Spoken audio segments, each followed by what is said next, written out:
is March 29th, and this is The View with Catherine Chang. Today's topic is Biden's speech, Taiwan and China. U.S. President Joe Biden held his first news conference last Friday after taking office. He publicly said that he will hold China accountable for actions on Taiwan. On the same day, the U.S. and Taiwan signed an MOU to establish a Coastal Guard working group. Well, I think this is how the U.S. make it clear to China that Taiwan and the U.S. are working together to fight against China. Why? Here are some points. A. Biden said at a news conference that the U.S. and its allies will hold China accountable for actions on Taiwan, Hong Kong, and the South China Sea. And this is obviously a slap in China's face. We know that when China's director of the Central Foreign Affairs Commission Office, Yang Jiechi, said at the Alaska meeting that this is not the way to deal with the Chinese people. 中国人不吃这一套. Biden's move clearly told China that it is not the way to deal with American people either. 美国人也不吃这一套. B. Why did I say that Biden clearly showed his support for Taiwan? Because Taiwan's representative to the U.S. Xiaobei Kim signed an MOU to establish a Coastal Guard Working Group, CGWG, with AIT Managing Director Ingrid Larson on the same day. Well, we can see over here, and it is obviously targeting China's Coastal Guard law because under the Coastal Guard law, Chinese Coast Guard vessels can open fire.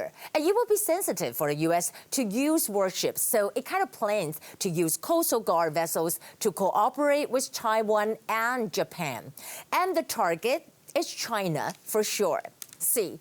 China seemed to be mad at the move. Therefore, for the first time, it deployed 20 military aircrafts into Taiwan's ADIZ on the same day. D. Yang Jiechi said this is not the way to deal with the Chinese people. I would like to say that it is not the way to deal with the Taiwanese people, too. We know that China cannot threaten Taiwan with military force. As Biden said, the U.S. will insist that China will abide by international rules for fair competition and fair trade. I will also want to say that China should remember Taiwan was never part of China, and Taiwan is not made of plastic. Here are the top stories. Today, we have one confirmed case. It is an imported case coming from the Philippines. First, I want to talk about Palau President to get a medical examinations in Taiwan. President Serengo Whips Jr. went to the Xinguang Hospital for medical examination this morning. He held an international press conference at Region Taipei at 6:20 p.m.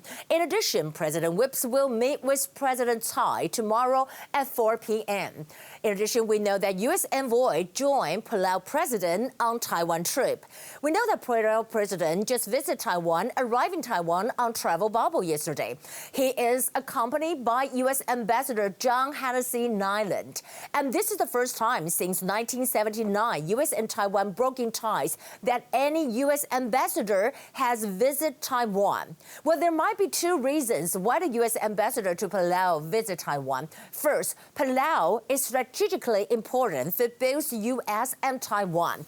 We know that Palau locates in an important strategic locations on the second island chain. Furthermore, Taiwan signed a Coast Guard cooperation agreement with Palau, Marshall Islands, and Nauru. It shows Taiwan work closely with its allies in the South Pacific.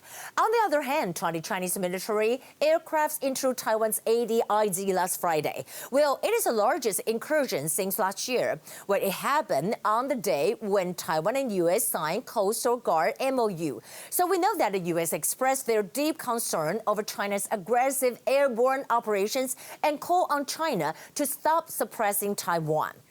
I also want to share with you about the Suez Canal update. We know that the Ever Given was successfully refloated today, raising expectations the vital waterway will soon be reopened, and the 369 vessels were waiting to transit the canal, which is costing industry nearly $10 billion per day. However, for the latest information, we know that the ship is kind of leading toward to the coastal again. And also, it will take another 3 days to see that whether it will move smoothly. Well, in the end, I wanted to share with you, let's take a look at the U.S. Navy to extend its power in the Pacific against China. We know that the U.S. Marine Corps is preparing to take down Chinese ships and aircraft carriers by adapting platforms that are already in use with other branches of the military. The USMC hopes to rapidly field a potent anti-ship capability. So that would be the view for today. This is Catherine from Taipei. I hope you have a nice Monday, and I'll see you tomorrow.